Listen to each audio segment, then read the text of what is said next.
G'day everyone, it's Lazarus here, and today we're going to be talking about 7 things you should know before you get swordtails. Let's dive straight into the video.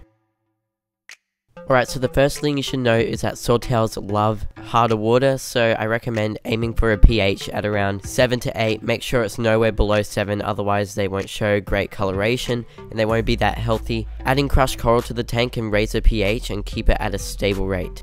Now the second thing is more of a tip, and that is to feed a varied diet to your swordtails. So in the wild, you'll see them roaming around. They're not eating one certain fish flake the whole time. They're going to be eating all sorts of different little larvae that are found in the water. And swordtails will even eat algae when they're not being fed. I recommend feeding them prepared foods most of the time, and then once or twice a week, treat them with frozen foods or live foods. You'll see more coloration in your swordtails, and they'll be a lot happier. Alright, so the third thing is that swordtails can be aggressive. Now this is a bit of a debatable topic, but in all my experiences with swordtails over keeping them for about only 3 years and learning lots, I've seen that swordtails can be very aggressive. Now they'll pick on slow moving fish that have delicate fins or a delicate body, but a lot of the time people just get swordtails that don't harm a single fly. It's all by chance really. Sometimes you'll get a super aggressive swordtail, other times you'll get some really peaceful swordtails. But with this in mind, just make sure that you don't have delicate, slower moving aquarium fish in your tank and you should be fine. Okay, so the third thing you should know is that swordtails get bigger than most live bearers. Because swordtails have this sword on the tail, you still count that sword as their length. So when we're talking about the size of swordtails, male swordtails usually don't have as big of a body as females. Since females don't have a sword, they have to look pretty big, and their actual body is pretty bulky and big most of the time. So males have a nice long sword that makes them look longer than the females, but the females are just a bigger bodied fish. Females get to about that 10 to 12 centimeter mark if they're in a proper sized tank at about 30 gallons or larger. Otherwise they'll get to about that 7 to 8 centimeter mark.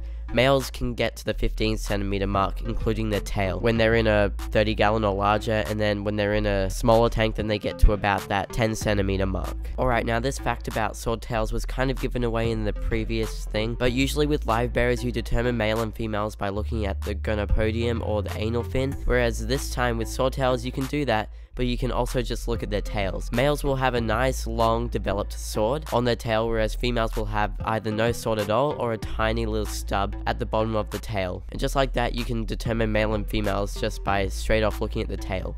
Now this is a bit of an interesting thing and can be handy to know, but thing number 6 is that hot water can shorten the swordtail's lifespan. So a typical lifespan for a swordtail can be around 4 to 5 years. Fish keepers record longer, fish keepers record shorter. It's all a debate really, but especially when you're raising swordtail fry up or trying to trigger the swordtails to breed, raising the temperature at about 30 degrees Celsius or 84 degrees Fahrenheit can actually shorten the lifespan of the swordtail. So once it goes kind of over the 28 degrees Celsius mark, then that's when it starts making an impact on how long the swordtail lives for. Now the reason why they breed faster in warmer water is because it is quickening the lifespan. They're going to reproduce faster. That's why people like this and they use it to their advantage, but if you want to keep your swordtail for as long as possible, then I recommend keeping it at about that 26 degrees Celsius mark or about 80 degrees Fahrenheit. Right, now the last thing you want to know, and this is more of a tip once again, mimic a natural environment in the tank. Swordtails come from rivers and lakes up in Central America and Mexico, so where the water is harder, but there's still aquatic plants within those areas. Now when you're setting up the tank for your swordtails, if you haven't already, I like to think of it as taking the elements of nature and water and putting it into a glass box, but a home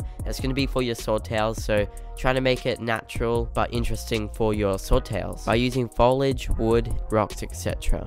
Well, there you have 7 things you should know before you get swordtails. Thank you so much for watching. I hope you enjoyed the video. Have an awesome day and I'll see you all later.